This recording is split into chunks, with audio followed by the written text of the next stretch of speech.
Welcome back. Today we're going to share some truly unsettling real-life accounts. Stories that remind us just how vast and mysterious and, unpredictable the open water can be. Definitely. We've gathered a stack of sources. These are personal stories told online, pretty chilling stuff. And we're going to, unravel the key insights from them. Think of it like a shortcut, maybe, to understanding some surprising facts and, honestly, the chilling realities that can pop up when you're out on a boat. Exactly. And what's really compelling here, I think, is how these incidents, they seem separate, right? But they connect to this broader picture. A picture of human vulnerability, the sheer unknown elements in nature, and sometimes really disturbing human behavior when you're away from, the usual safety of land. Right. So we'll explore not just what happened, but maybe dig into why these stories stick with us, why they leave such a lasting impression, and what kinds of questions they raise, for all of us, really. Yeah, our goal today isn't just the thrill of a scary story, though they are scary. It's to really look at the common threads, maybe the lessons, and the really puzzling parts of these maritime encounters. So what does this all mean for you listening? As you kind of navigate your own understanding of these things, let's unravel these tales. Okay, our first account. This takes us to a hot summer day, mid-July. Get the picture.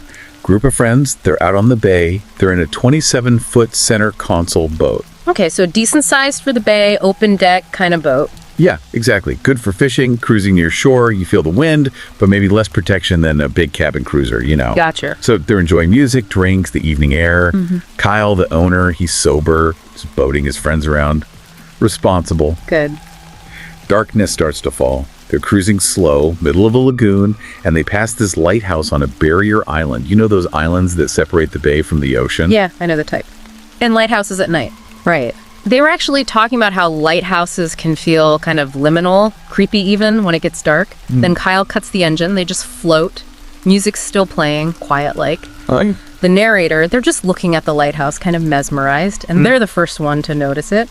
A faint sound, a distant screaming voice. Whoa. They quickly get the music paused, and then in that sudden silence, it's undeniable, a woman's scream for help, and it's definitely coming from a nearby island. Wow. One key thing there is just how easily we miss sounds, right? Cues. When we're distracted by music or talking, Totally. that sudden silence just brings it all crashing in, turns this vague feeling into something terrifyingly real. You could feel the terror on the boat, apparently. They knew, logically, they were too far from the mainland, too far from the main barrier island for the screams to be coming from there. Right, it had to be that smaller island. So they yell back, and the woman's voice calls back, "Help!"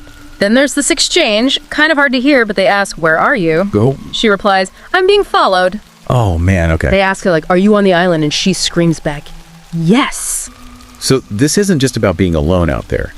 That detail, being followed, it just changes everything. Instantly. It shifts it from maybe an accident or someone lost to something, sinister. A crime possibly happening right then.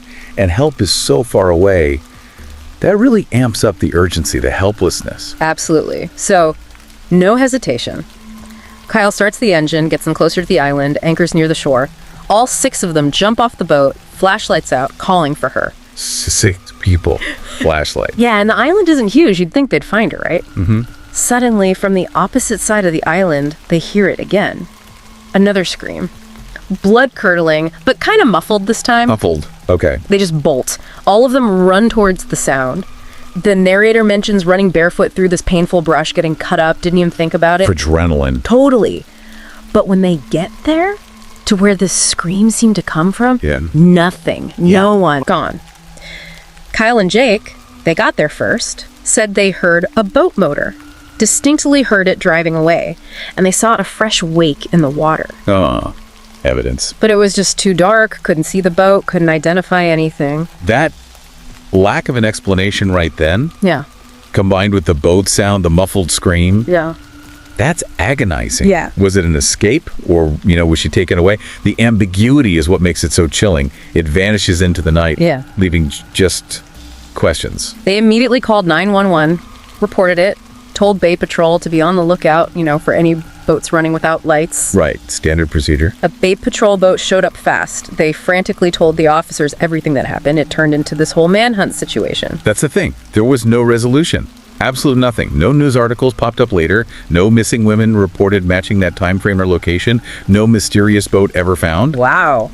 Just vanished. Yeah. It leaves the group and, well, us hearing the story with these heavy questions. Was it a kidnapping? Some bizarre, cruel prank?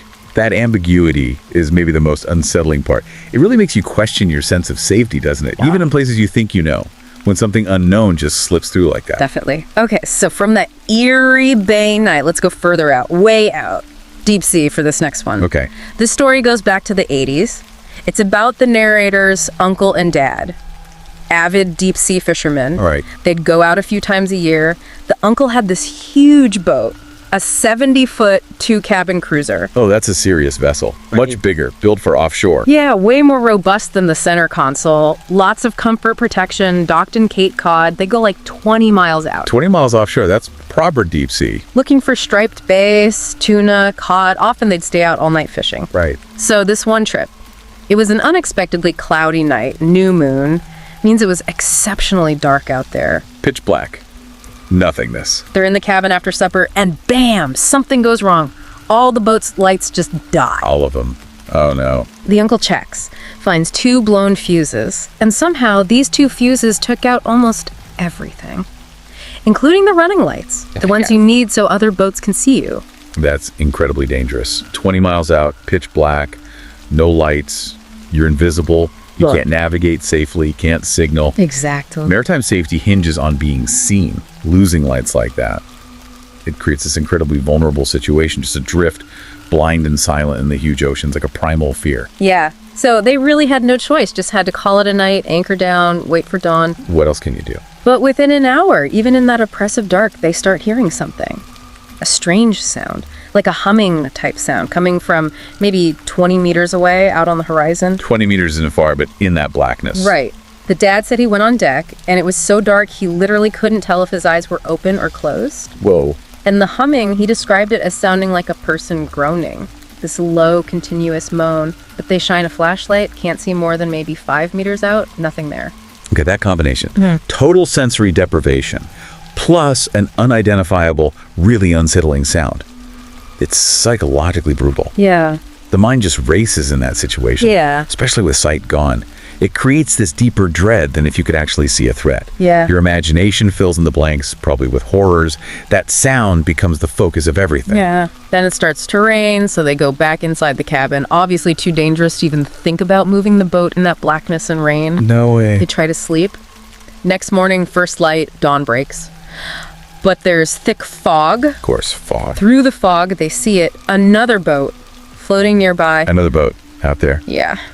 The uncle carefully drives their boat closer, blows the whistle, no response, nothing.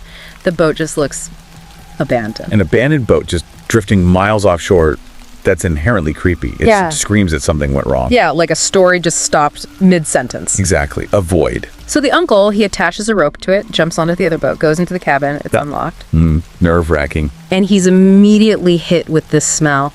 He described it as a disgusting, sickening smell of death. Oh, God. Inside, he saw him. A man. Hanging by a rope. Oh, no. He just ran back out, scrambled onto his own boat, apparently was trying to throw up over the side. The dad, hearing what his brother saw, never dared to go look himself. I wouldn't either. That's horrific. The impact of finding something like that, it's immense. Totally. They did the right thing, marked their coordinates immediately, got on the VHF radio, that's the marine radio, essential out there where cell phones don't work. Absolute crucial for emergencies offshore. Contacted the Coast Guard. They arrived within about an hour. Quick response. But even after finding the boat, finding the body, they still have absolutely no idea what that humming sound was the night before. Still a mystery. The sound. Yeah. That whole experience, the unseen thing in the dark, then the horrific discovery. The narrator says it still haunts the uncle the most. It just drives home the sheer, unpredictable dangers and deep mysteries that can just unfold miles from land. Truly unsettling. Wow. Okay, for our final account, we're coming back closer to shore. A private canal in Florida. Okay. Different environment. More contained. Supposedly safer. Supposedly. The narrator, 23 at the time, lives with their 26-year-old sister and their dog. It's a gated community. Right. Gated community. Sense of security. Their parents travel a lot, so the sisters are often alone. They have jet skis, a boat, use the water often. Sounds nice. So one really hot day, the sisters take their jet skis out into the bay. It's about a 15-minute ride from their canal house. Standard Florida fun. After riding around, they stop, just chilling on the water, floating. Minutes later, this medium-sized boat approaches. Okay. Driven by an older guy. Late 50s, early 60s maybe. Heavier set, beer in hand. Right, painting a picture. He starts talking to them, compliments their jet skis, then starts bragging about his own boat, his huge house on the water, you know the type. Bit boastful, maybe. Then he kind of takes a turn, invites them, these two young women, to come swim in his pool. Oh, okay, yeah. That shifts the tone. What strikes me there is that subtle but definite escalation of discomfort. Starts off maybe just chatty, maybe a bit mildly creepy, as they put it. Yeah. But inviting two young women, young enough to be his daughters, back to his pool, that immediately sets off alarm bells. Or it should. Definitely. It raises that question, right? How do we spot and react when behavior crosses a line? Especially when it's masked by friendliness. You got to trust that gut feeling. Totally. The sisters politely decline, say they have to head back. They try to be vague about where exactly they live, you know? Smart. Don't give specifics. The sister makes a point of turning her jet ski on, like a clear signal. We're leaving now. They wave goodbye, trying to be friendly enough, then ride off. And probably breathe a sigh of relief. Yeah. They start laughing nervously once they're away, calling him a creeper. But later, they're idling back through their own canal system. Almost home. Maybe 80% of the way. Okay.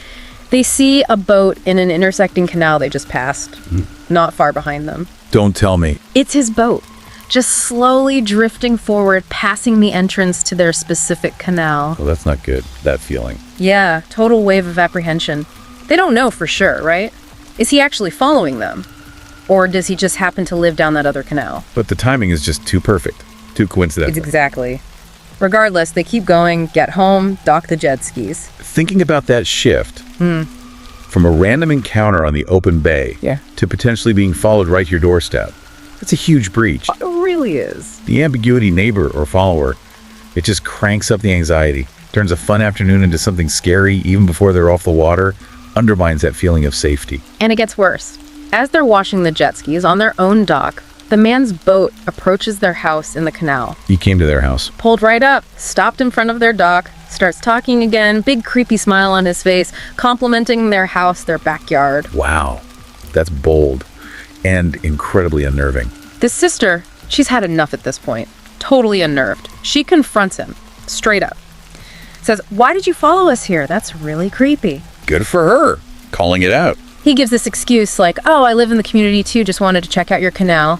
Seemed like he finally got the message they were not comfortable. Reading the room, finally. He turned his boat around in the marshy edge there, waved goodbye.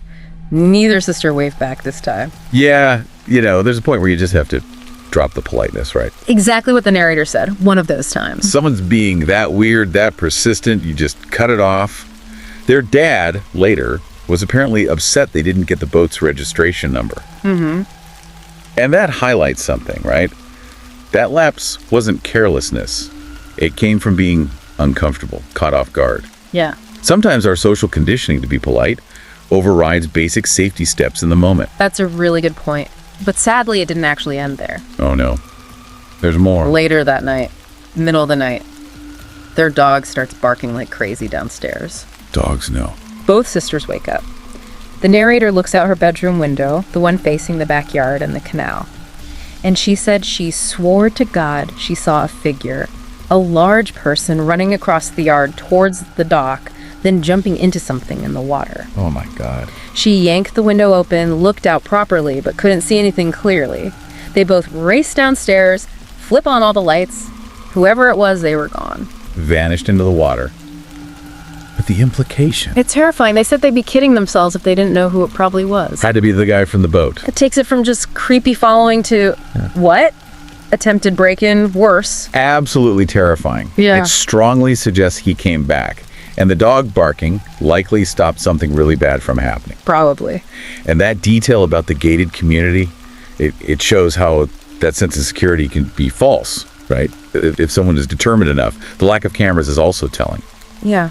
And the narrator says to this day, whenever they go out on the boat or jet skis, they're always looking over their shoulder, basically, always scanning for that man in his boat. It just stuck with them, changed how they felt there. And that's the lasting impact, isn't it? It completely changes your sense of safety, your freedom, even in your own home, your own neighborhood canal. Yeah. It turns your personal space into somewhere you have to be constantly vigilant.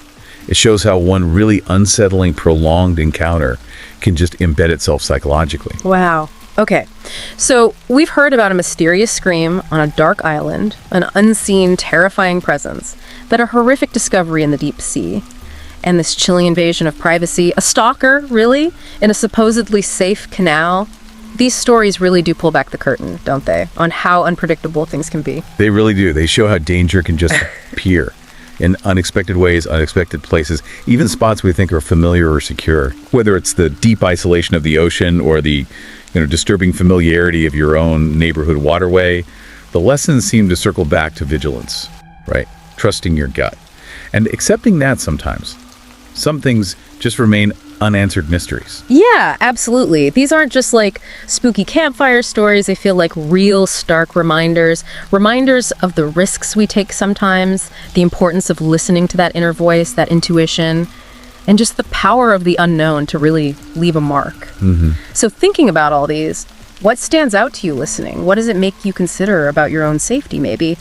Or the mysteries that might be hiding just beneath the surface? It really makes you ponder, doesn't it? In a world that feels increasingly connected, how do we strike that balance between wanting to explore, wanting freedom, and needing to be cautious, aware of threats, both human threats and, environmental ones? That's a great question to leave people with. Thank you for joining us as we explored these, captivating and pretty unsettling stories. Yeah, definitely thought-provoking. We hope you found them as thought-provoking as they are chilling. We definitely invite you to think about these events, maybe look into similar accounts yourself. And hey, if you found this interesting, remember to like, share, and subscribe to our channel, Horror Docs, for more unsettling tales. Please do. Goodbye for now.